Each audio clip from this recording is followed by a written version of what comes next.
Hey, Dr. Jen, thanks for being here. Thank you for having me. It's a pleasure. So, I find it really interesting because you are a functional medicine practitioner. You actually got your start as a chiropractor, and I'd imagine there's a story there. I was hoping that you could walk all of us through what brought you into functional medicine. Yeah, absolutely. So much a part of that story was my own health journey and my own health struggles. I struggled with chronic migraines. And kind of the ironic thing behind that is that chiropractors are can really help patients with migraines. And in fact, I had patients that I had helped with migraines because there can be a musculoskeletal component to it. And so a lot of patients will respond favorably to it. And obviously, I was in the healthcare field, so I would say that I knew more than the average person about migraines in particular. But I couldn't help myself. And my migraines were debilitating. And they were considered chronic migraines, which means that you have to have so many a month. So I would have anywhere from like 8 up to 12 migraines a month. And if anybody out there is a migraine sufferer, you know that the migraines are not only like the day you get your migraine, but there's like what we call a migraine hangover, which is how you feel after the migraine. And in some ways, sometimes that can even be worse. So it would not be uncommon for me, when you do the math and you think of having like 8 to 12 migraines a month, you are spending like much of your time basically recuperating. So I felt like I was living in a survival kind of mode. I had always, being a chiropractor, had always been interested in holistic approaches and was very interested in nutrition. But that whole journey really is what got me exposed and interested in functional medicine in particular. And then I just decided, you know what, I'm going to go back and get a certification in functional medicine. And I thought, if the only person I ever help is myself, it'll be worth it. And so the rest is kind of history. So I've been practicing functional medicine exclusively since 2020, and I literally have not looked back since. It's interesting too, because in preparing for this, I was taking a look at what are some common issues that people struggle with. And one of them seemed especially related to hormones was chronic migraines. There was a lot in there around fatigue and brain fog and just not really feeling like oneself. What, in your viewpoint, is going on inside people's bodies when they're struggling with things, like brain fog and chronic migraines, just as a broad brushstroke? Um, so there definitely can be a strong hormone component to that, especially with women, and especially women that are going through like the perimenopause to menopause transition because of the fluctuation of hormones. It like brain fog, an increase in headaches or migraines, fatigue, beyond the some of the more common symptoms that we think of, like hot flashes.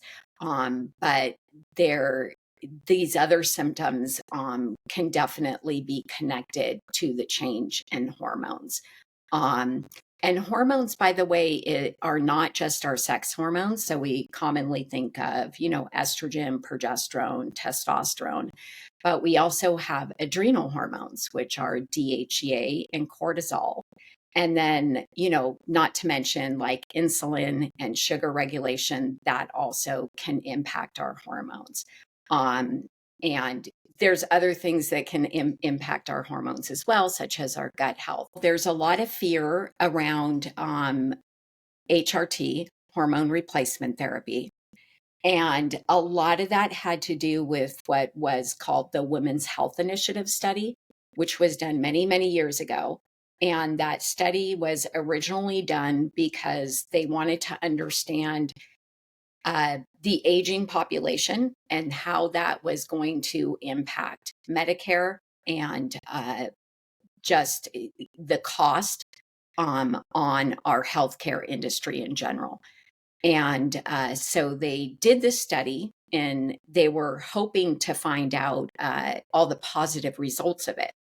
But in the course of the study, there were some, what we found out later, erroneous findings that basically pointed to HRT potentially being linked to an increase in cancer, specifically breast cancer and cardiovascular disease.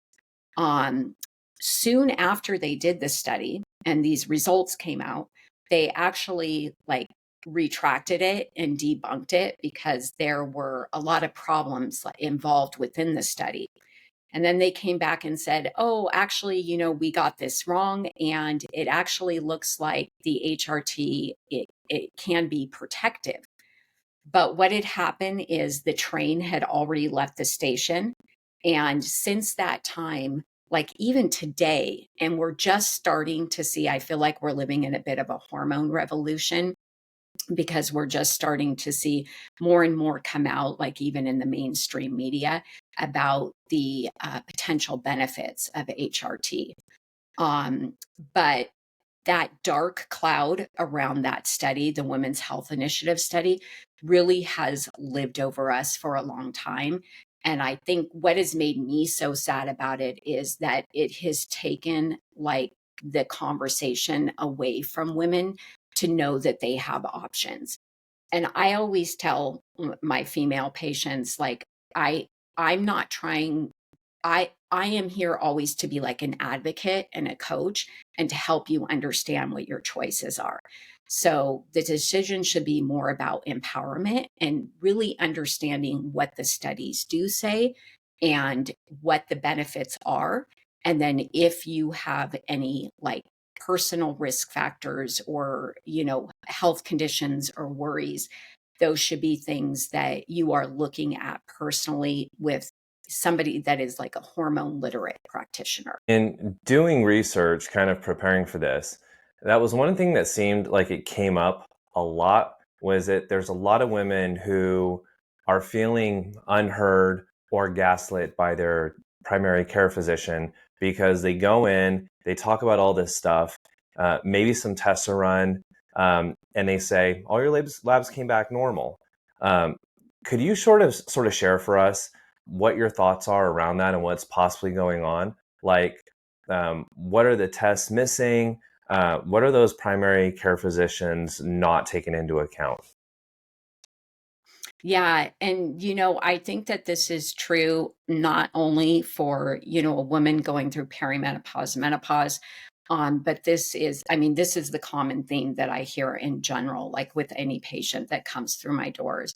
And there does seem to be this overall sense of feeling like when a patient goes to visit their doctor, that they don't feel heard. Oftentimes, the doctor is, and I don't believe that this is a problem with doctors per se, because I think at the end of the day, anybody that gets involved in healthcare, whether it's conventional, holistic or otherwise, I do believe that people are doing that because they genuinely want to help people and they're trying to do something, noble and helpful. But what has happened, I think, is more the kind of the corporate capture of conventional medicine. And so you get doctors who are, overwhelmed with their schedules. They are seeing like, a gazillion, that's an exaggeration, but, they're seeing a gazillion patients a day. Oftentimes the patients go in. I mean, we've all felt this, right? Like we go in, we have an appointment, we get in a gown, like we're literally meeting our doctor for the first time, sometimes like in a cold room, sitting in a paper gown, like we're not even dressed. And it's such like a vulnerable position to be in. And then they spend like 10 minutes with you. You're lucky if they even like, physically touch you or do an exam. And patients just leave feeling unheard and uncared for. And then you add another layer on top of that, and you're getting lab work done. And the lab work, conventional lab values, I always say conventional lab values are like here. And if there's anybody that's just listening to this, my hands are out wide. And in functional medicine, the lab values are in a lot closer. So optimal lab values do differ than conventional lab values. So we do look at the numbers a lot tighter. So we're going to be able to see things maybe before they get in that, crisis range. And oftentimes I will see things that I will start addressing based on functional values rather than just waiting for it to get completely out of range. It's so interesting to hear you share that. That's something that actually led me into the holistic realm. Is I had a physical and I felt like I was rushed in and rushed out, and in the process, it was shared with me that my cholesterol was just a tad on the high side, and the immediate solution was, "Hey, I can write you a prescription for a statin." And that didn't sit well with me. I thought, really? Like, it's barely high. Like, there's nothing that I could do diet wise or lifestyle wise to bring it into like a normal realm, And it just put a bad taste in my mouth and made me feel as if I couldn't trust at all, the process, and that I was just somebody to throw a pill at and kind of get on that hamster wheel. And it's interesting, you were talking birth control. That was something that also seemed like it came up a bit, of a pill that's thrown. And I mean that, as a phrase, but as a pill, but to control symptoms for women. And I'm curious, what's your take? Like, do you see any long-term implications with doctors and people leaning on birth control to keep symptoms in a manageable state? So this is such a great question, and I absolutely 100% agree. Birth control is unfortunately one of the most common prescriptions that is given to young women, and I see it all the time. Like the age is getting younger and younger, and what happens is you get these young girls or young, women who are struggling maybe within difficult cycles, like difficult PMS symptoms, and they're given the birth control pill, which essentially does not actually get to the root cause of what's going on, but it's more of a band-aid type of approach. Now, another thing that's important to understand with birth control is that birth control is using synthetic hormones. And so there is a difference between, like, I have a certification in bioidentical hormone therapy. So I help women going through the perimenopause, menopause transition. And oftentimes we will use bioidentical hormones. Now, the difference between using birth control and using a bioidentical hormone is that the birth control is synthetic. So it basically, like, the synthetic hormone is going to be what attaches to your hormone receptors. And that is not the same as our own hormones. And what happens is over time, especially if women have been on birth control for long periods of time, it can actually have long term negative effects on their own hormone regulation. And one of the most common things that I see is that it can be really disruptive to the gut and affect the gut microbiome, because hormones do affect the microbiome of the gut. Um, so yeah, it's sad to me, especially because it, when you think about it, like HRT gets such a like there's so much negativity around HRT, but then yet we'll use, the synthetic birth control is almost handed out like candy. When hormones are off, it's definitely signaling that something is wrong with the body. Hormones really aren't like a root cause issue. They're usually more a symptom of something else going wrong with the body. So why do we have more women like having difficult uh, perimenopause, menopause? Why do we have more women getting like hormone dysregulation from early age? those are really good questions. And like, honestly, I believe that we should be spending more time like thinking about those things and investigating them. Um, from my clinical expertise and my education, personally, I think a lot of that is tied to things in our environment. Um, so think like toxins in our environment. We all know that like everything from like what we spray our crops with to the microplastics that we're exposed to, that those things can act as endocrine disruptors. Um, and then also, I always say your environment is not just the things that um, just the things that you breathe in or just the things that you're exposed to, but it's also being exposed to like a 24-hour news cycle, getting on a doom scroll, our mindset, like all of those things also have an influence on our health and well being. And then, not to mention our diet, how we eat more and more packaged foods, more artificial type of ingredients, food dyes, and all that.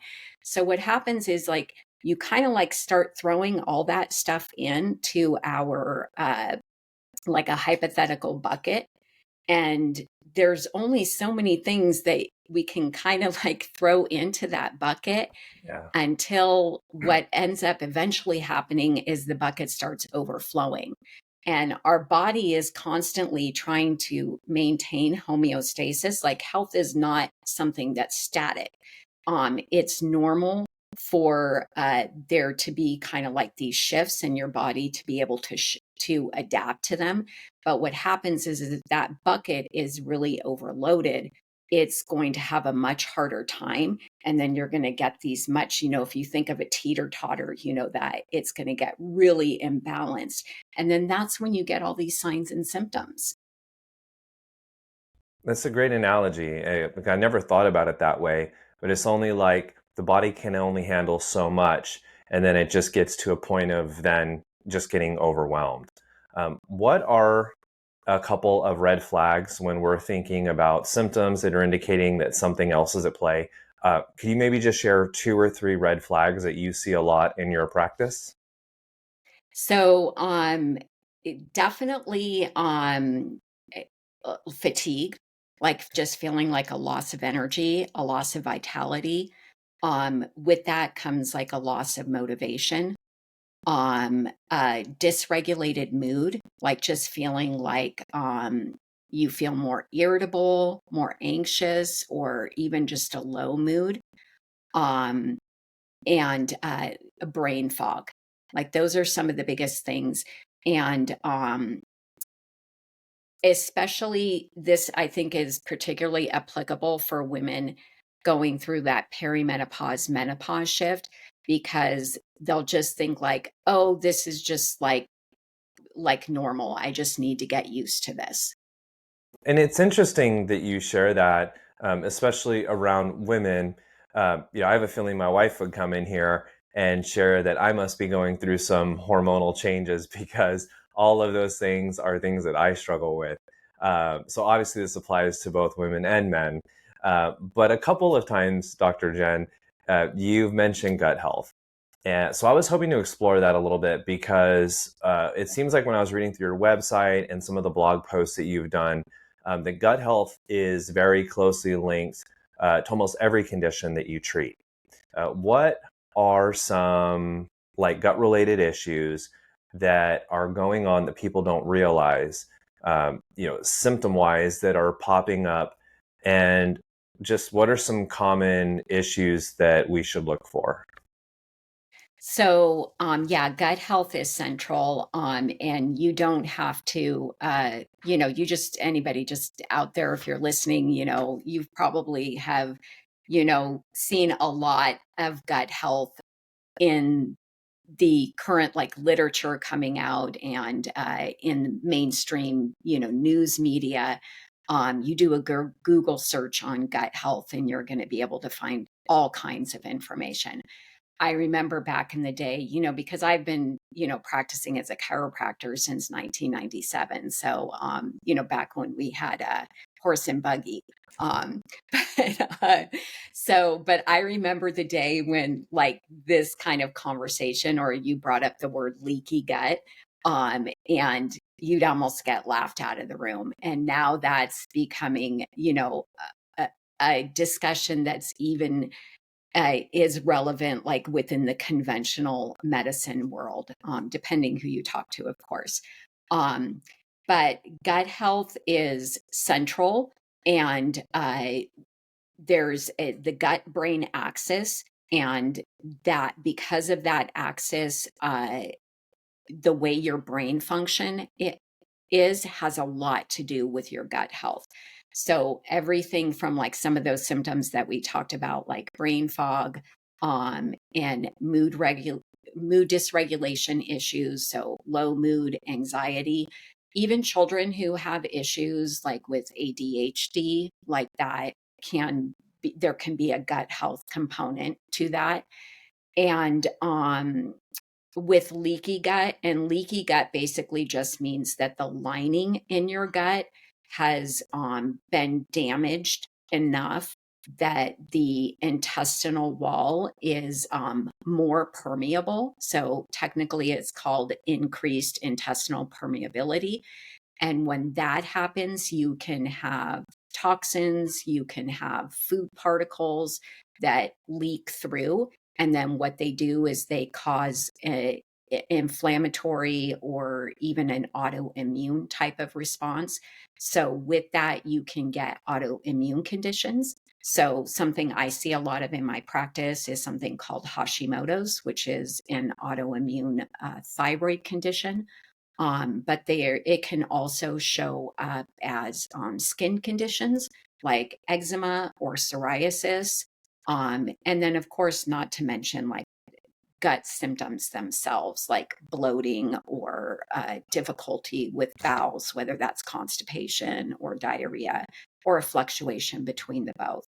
So there's a lot of gut symptoms that, we think of as more typical being tied to the gut. But then there's these other things like skin, autoimmune, mood disorders. Those also can be connected to the gut. Earlier, you had shared, you had listed things like processed foods, crops being sprayed with, these horrible weed killers. What I'm wondering, if there are some specific foods like every person, but every woman in particular, should eat when it comes to making sure that their hormones stay in balance, their gut health, maybe they're trying to restore and heal that a little bit. Is there anything that they should definitely avoid, or maybe a couple of things that they should definitely start to include to begin that healing process? Yes. So, processed foods and excess sugar, number one. Like that's just, stay away from those. So, try to eat as much of. We're better off trying to eat as much food as we can that's home cooked, made at home, and using ingredients that are as close to nature as possible.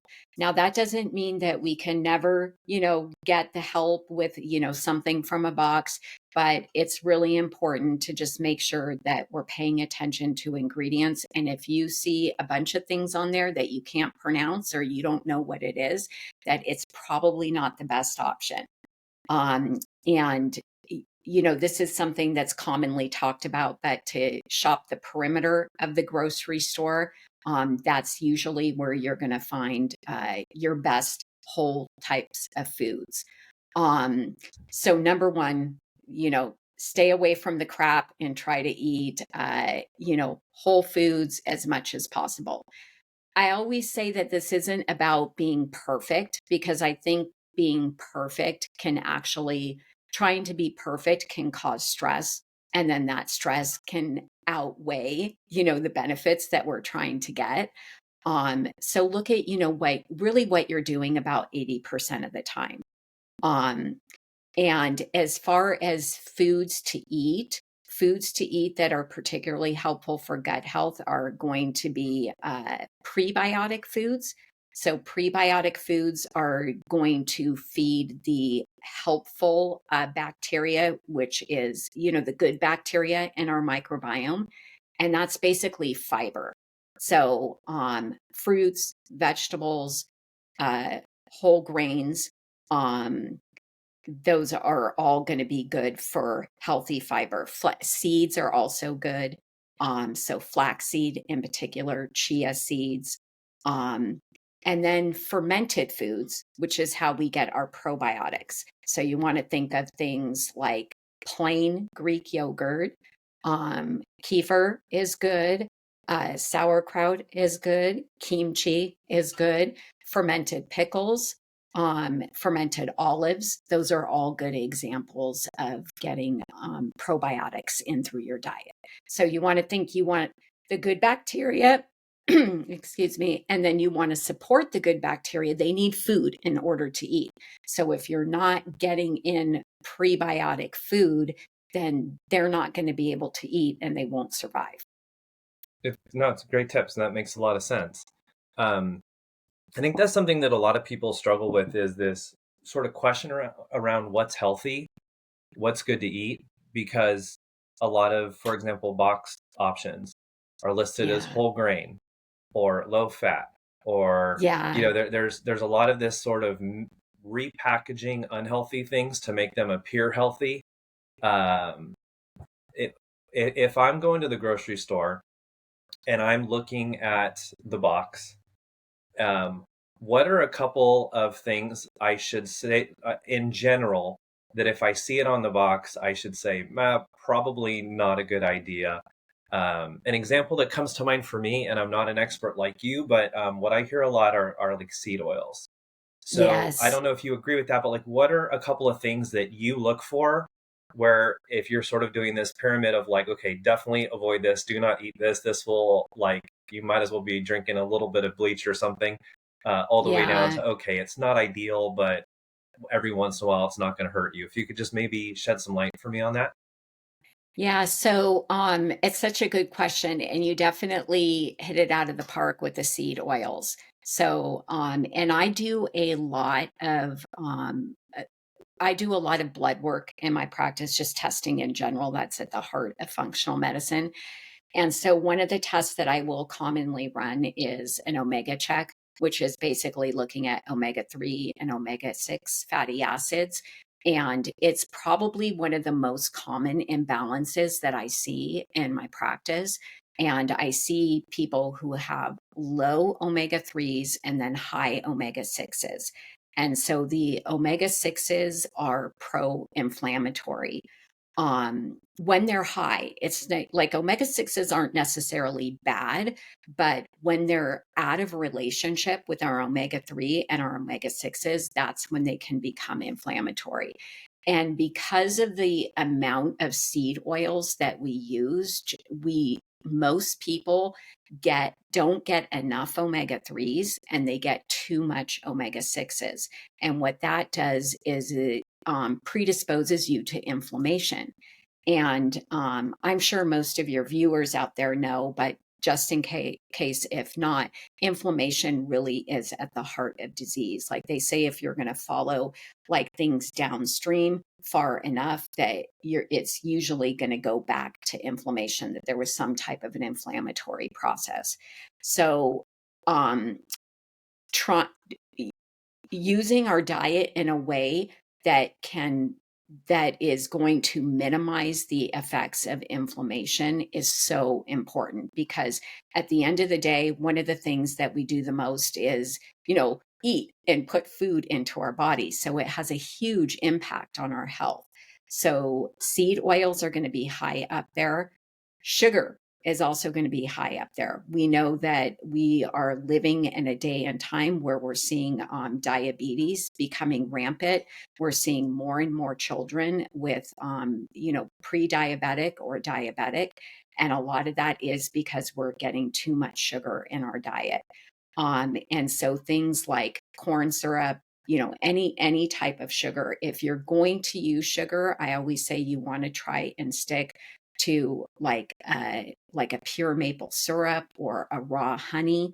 But even then, you want to be using those things in moderation. Um, and then the other thing that I'll add is anything that has dyes in it. Luckily, we're going into a direction where we're seeing, I think we're going to be seeing some big changes in that. But anything that has dyes in it and anything that is like quote unquote natural flavors, that's usually kind of a red flag to watch out for. Oh my gosh. No, completely. And those are great tips. Thank you.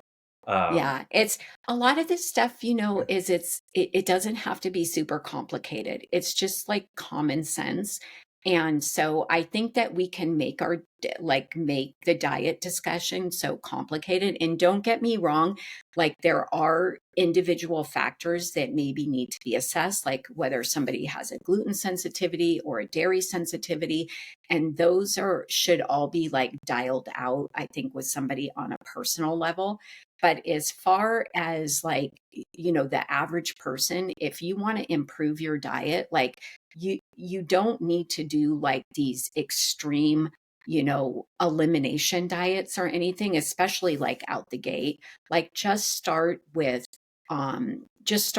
leaning into eating whole foods, eating home cooked as much as possible, and trying to do that like 80% of the time. Like if you start there, for a lot of people, that is going to be a solid place to land. Love that. Oh, those are awesome tips. And I'm curious, one of the other things that was brought up outside of food, because food is something that we need to eat to live, and then as a result, that hugely influences our gut health, etc. But you had also mentioned environmental toxins. And just like to figure out what are some of the biggest environmental toxins we need to be aware of. If you could touch on that again, because I believe you mentioned pesticides, but what are like a couple of big ones that you see as being things that people are most commonly coming across and being exposed to, and what are some things that people can do to minimize their exposure to that? So this is another great question. You're giving me a lot of good ones here. That's why I get paid the big bucks, meaning no bucks. But Yeah. no, absolutely. No, it's a passion. So yeah, I'm curious what your thoughts are around it. Yeah. So, and again, I'm such a person of like practicality. And so it's something that I really try to pass on to my patients, because I do think that it's so important for us to not get overwhelmed by all this. Because I think like when you're thinking of, oh gosh, I got to eat the perfect diet, I got to like, I have to live like basically in a bubble so I'm not exposed to any toxins. And it can just be overwhelming. And I think that what I will see is people feel almost like they don't know what to do, or they feel like there's so much to do and there's so much out of their control that they just don't do anything. And so, again, kind of going back to some of the examples that I gave with the diet, is that first of all, it's important to understand that we're never going to be able to totally eliminate our toxic burden. I mean, that's the sad truth of the situation, just because of what we have done to our environment. And so, the things that we have sprayed on our food, all the plastic use, I think we're going to have like long-term consequences of that. Now, I don't want that to totally discourage you either and think like, oh, well, then it doesn't even matter, because the things that you do have a lot of agency as far as the things that you use on a daily basis. So we talked a little bit about our food, because those are things that, you're going to be eating and digesting. But also the products that you use on your skin. As women, we like to use things to beautify our face, and we use all these creams and potions and shampoos and conditioners. And then also the products that we clean our house with. So pay attention to labels. Again, read.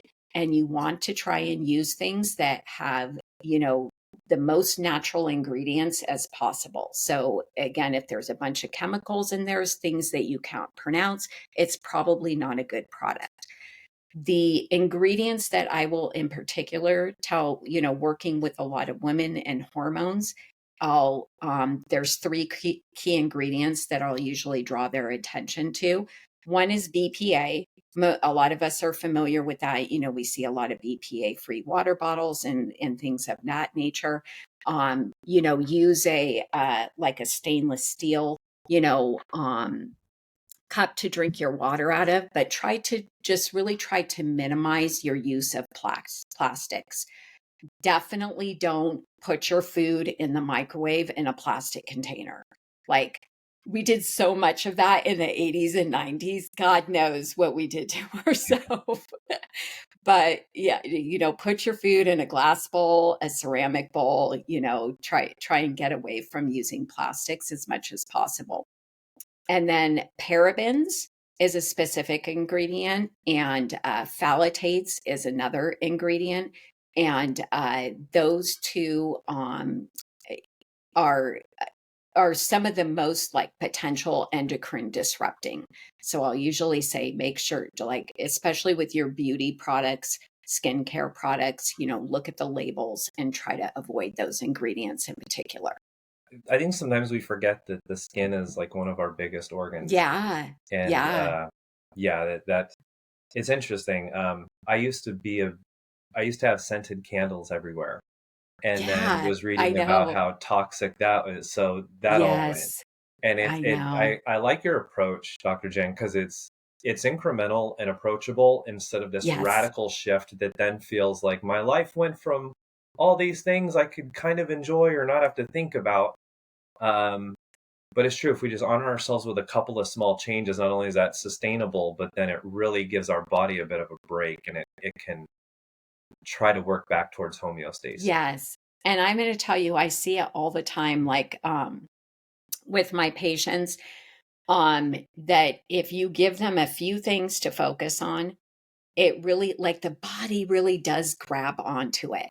And our bodies are resilient and they are amazing. And when you think of like just all the crap that we've done to our environment, all the crappy food that we've ate, like, obviously it has taken a toll on our health.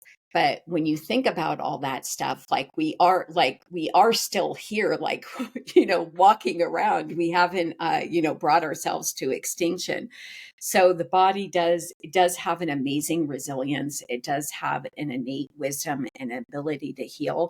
And I just say, like, you give your body a little bit of love, and it really, it really can surprise you.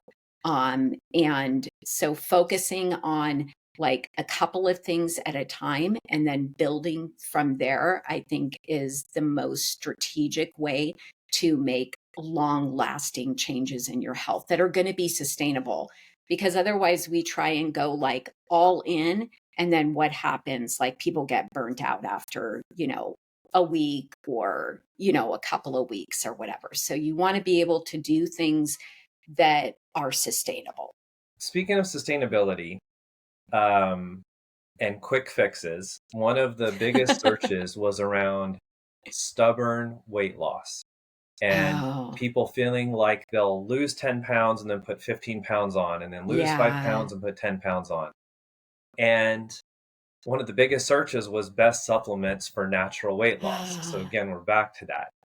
Yeah. What's your take on like stubborn weight loss, and what are like a couple of things, even if you've already touched on them, just a couple of things that people can do that would be functional medicine approved instead of um, buying a pill at a Walgreens or something because you think it'll Yeah. help you become this Yeah. fat burning machine. So I have a joke that I say with my patients, and in particular my female patients, although I think this applies to males too. But I always say, if I gave you two options, one would be that I could, take everything away, like, say I had a magic wand, and I would say I can take all your health problems away except for your weight. Or I could take your like, correct your weight, but you would still have all your health problems. Like, I honestly think a wide majority would pick the latter. like weight is such like and I get it. Like I 100% get it. Like we all like to feel good, put on our jeans and feel good, feel confident about ourselves. So I do 100% get that. Um, but I feel like weight is one of the things that is the most commonly we look for quick band-aid solutions.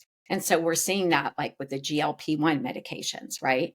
Yeah. And I'm not trying to bag on that because, I do believe that medicine has a time and place, and people can be in a situation where sometimes they need that support to kind of like while they're working on diet and lifestyle, and it can make a big difference for them. So I don't mean to like 100% bag on it, but that whether it's a medication or a supplement, um, nothing is going to be able to outweigh our diet and our lifestyle. So the things that we do on an everyday basis are going to have the biggest impact. And as far as what are the things that you can do to support your metabolic health, I feel like a few of them we've already touched upon, but one is anything that's causing inflammation in the body. Because if you have inflammation in the body, that's going to affect the way all your organs work, and including metabolism. And then two is gut health. So if your gut isn't working right, then that's going to affect everything else. So oftentimes I will encourage patients to start with, look at how all the systems in your body are functioning. Let's see where your burdens are, and let's come alongside that and support it and get those things working better. And then that's going to help everything, including your metabolism, which will impact your weight. Now, two other things that I'm going to throw in there. Sorry, I'm just No, I thinking love of this. these as I'm Please. going. Is stress and sleep. Those are two big things that affect our metabolism. So, stress will increase cortisol, and we know that increased cortisol will affect. We get that quote unquote cortisol belly, and then so that will affect our metabolic health and our ability to lose weight. And then two, sleep. If you're not sleeping well, that's going to have detrimental effects on your metabolism. So one of the easiest things that you can do to help with your weight loss is prioritize your sleep. Get a good night's sleep. You're literally leading into my next question, which was around sleep. Because when I when I hear about things like chronically lethargic, lack of motivation, brain fog, like obviously that could be diet influenced, environmental toxin influence, gut health influence. But I think whether it's a cause of or a symptom of, sleep is one of those things that a lot of people seem to be struggling with. Yeah. Um, what what are your sort of tips around sleep? Um, like, what would you say to someone who says, I struggle to get a solid night's sleep? I sleep 6 hours a night. I usually wake up once or twice during the night. Like, what are some things you could do to either help that tips you give them to help themselves, or what are some causes you're seeing as to why people are struggling so much with sleep?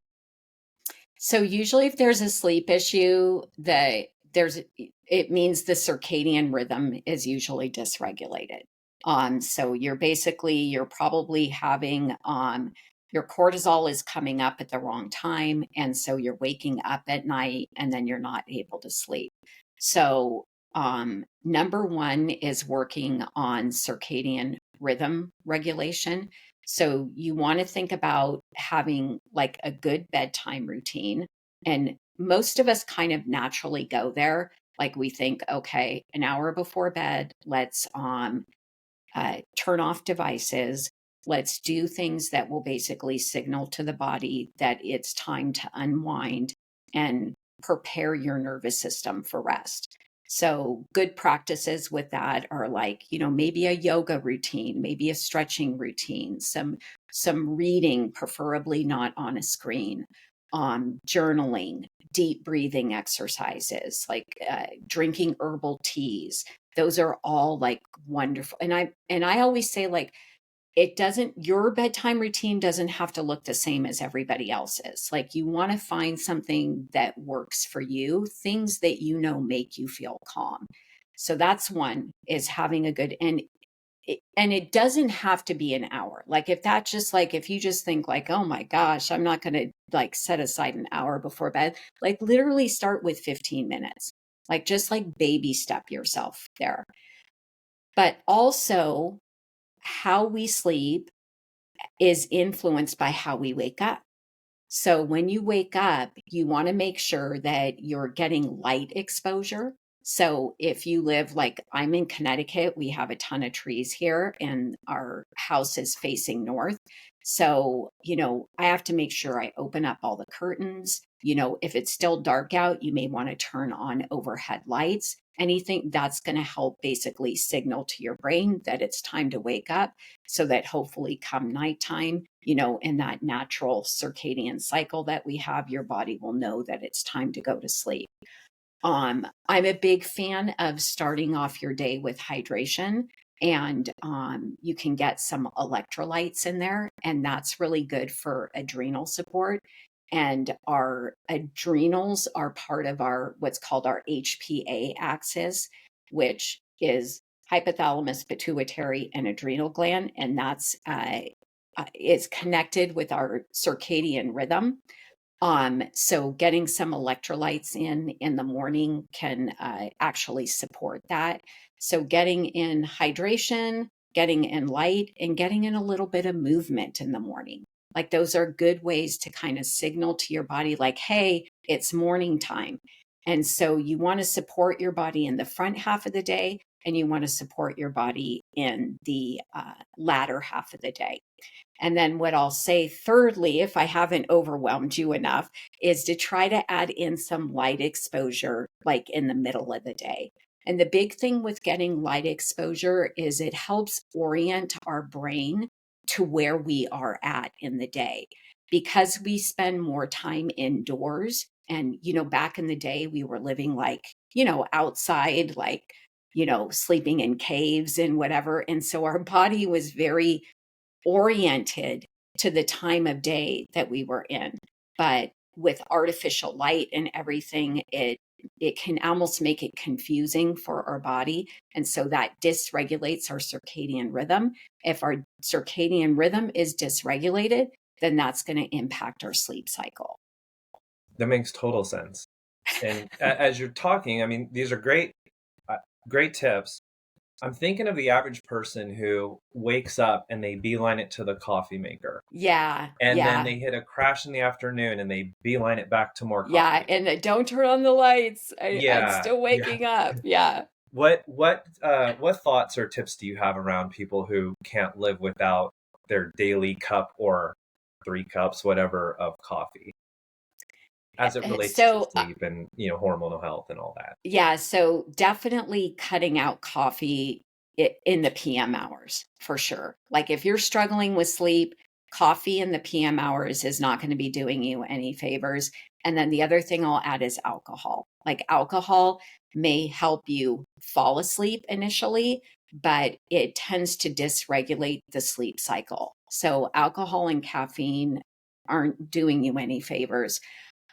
If you have coffee in the morning, I would just say try to limit it to 1, 2 cups maximum. And if you're trying to decrease it or get yourself off of it, I get a lot of good results with electrolytes. Like, I honestly, I feel like it's one of the things, and I don't, have any stock in any companies or anything, but it's one of the things that I probably hear from most commonly with my patients, that they'll say like, wow, I never like knew that electrolytes can make such a big difference. And I do even hear stories of patients sometimes who tell me that they have been able to kick the coffee because of the electrolytes. And again, getting in that light exposure, getting in some movement, those are going to be natural ways that you will help that awakening response. What do you use for electrolytes? Do you use like a sort of a powder, or do you do like a Celtic sea salt? Like, what's your sort of Yeah, go-to? so I just do like a homemade one myself. So I start my morning off with like 8 to 12 ounces of water when I wake up, and I put a capful of organic apple cider vinegar with the mother. I use Bragg's, and then I do a pinch of sea salt. And so you can definitely, you don't have to go buy expensive electrolytes. Like you can, do a quick recipe just like that. You can use lemon water with a pinch of sea salt. If you're looking for a specific product, I will, I've recommended the Element or the LMNT ones. And then also there's a brand that I like called Just Ingredients. And that's a pretty clean brand too. But I just say pay attention again to the ingredients. Don't use something that has sugar in it and a bunch of stuff that you don't know what it is. Yeah, right back to Common sense. the food coloring and all the mystery Yes, ingredients that get yes, thrown into health food from time to time. yes, yes. Um, what's as a, I want to be mindful of time in your day. I'm really enjoying the conversation, but um, three more questions if you'll indulge us. Um, Pretty straightforward, maybe not. What's one thing that you wish every woman knew about her body? Okay. I think this is something I feel like a conversation that I have a lot with my patients, male or female, but your body is not against you. So if you're struggling with your health, if you're having any type of health condition or challenge, like I just want to let you know that it's your body hasn't failed you. And two, I say your story isn't over yet. So even if you, now granted, there are limitations of matter sometimes. So sometimes, I always tell my patients, I can't make any promises and I don't have a magic wand. But what I can tell you is that more times often than not, we can improve the way your body's functioning, which will improve the way that your body's feeling. So, understand that your body is your friend, and given that, you want to treat it like a friend. I I see a lot of us tend to try and shove our body into a box, and we kind of want it to behave like, no, I need you to feel this way. I need to be able to perform, to do this or to do that. And so we kind of are can be almost like really regimented and demanding on our bodies rather than trying to slow down and listen to what it's trying to tell us. So, any type of sign or symptom that you're having is an outward communication from your body. So, slowing down enough to listen to your body and to be a good friend to it and to nurture it.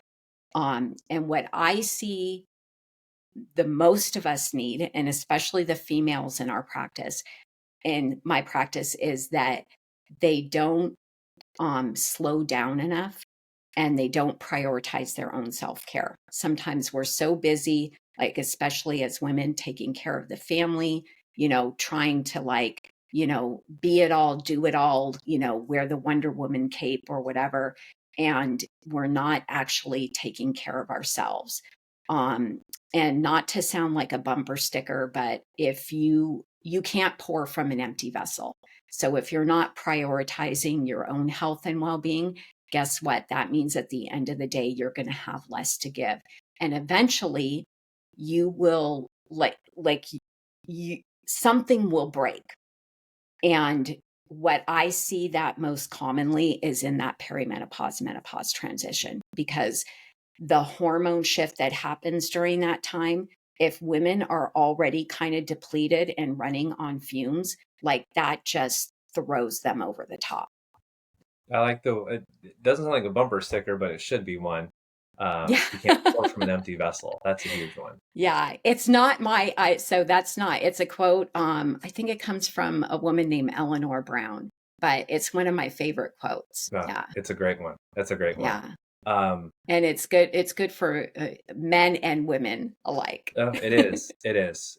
Where I sort of have joked with friends that they take better care of their cars than they do their Yeah. bodies, and Oh, it's the it's so strangest thing. true. They'll be It's picky so about what gas true. station they go to for gas for their car, but then we'll run into the convenience store and walk out with a Milky Way and like a Coke, and it's just like, Yeah. man. Yeah. Um, Well, and we do these things, like we get away with doing things like in our 20s and maybe in our 30s, and then in our 40s it kind of starts to, you kind of start to notice, like, I can't really do those things anymore.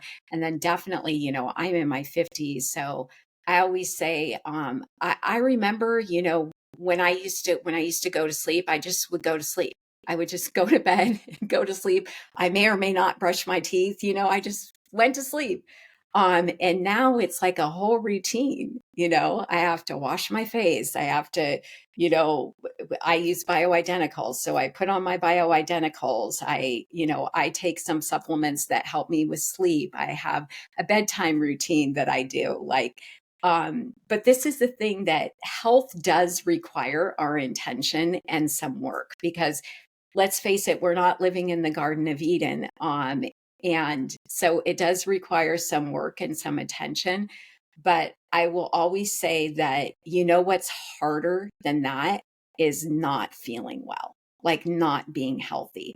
So, whatever steps you can take, no matter how inconvenient they may seem, from our exercise to prioritizing a bedtime routine, like I get it. Like it would be nice if we didn't have to do any of that stuff. But unfortunately, I don't think that'll happen until like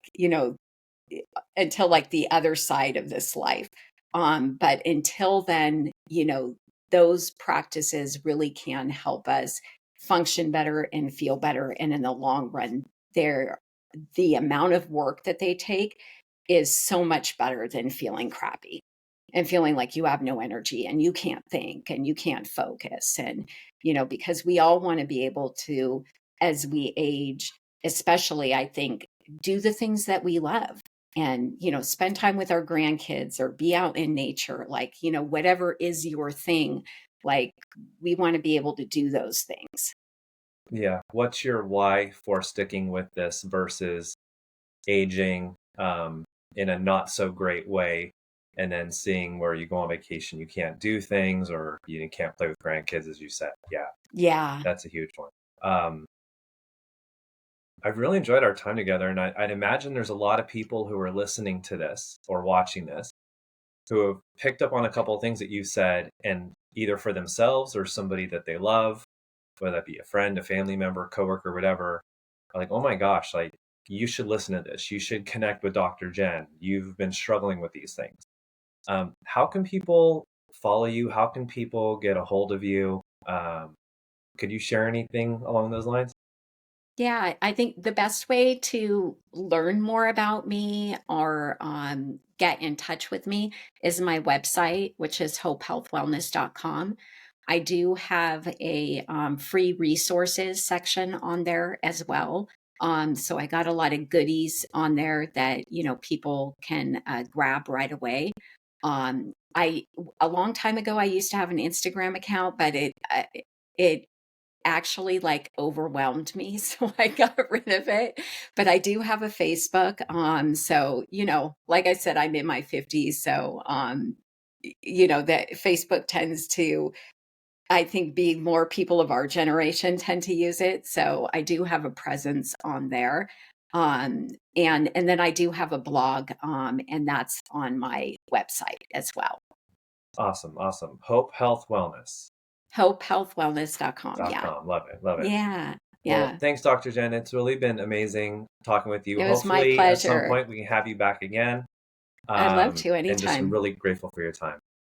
Thank you so much for having me.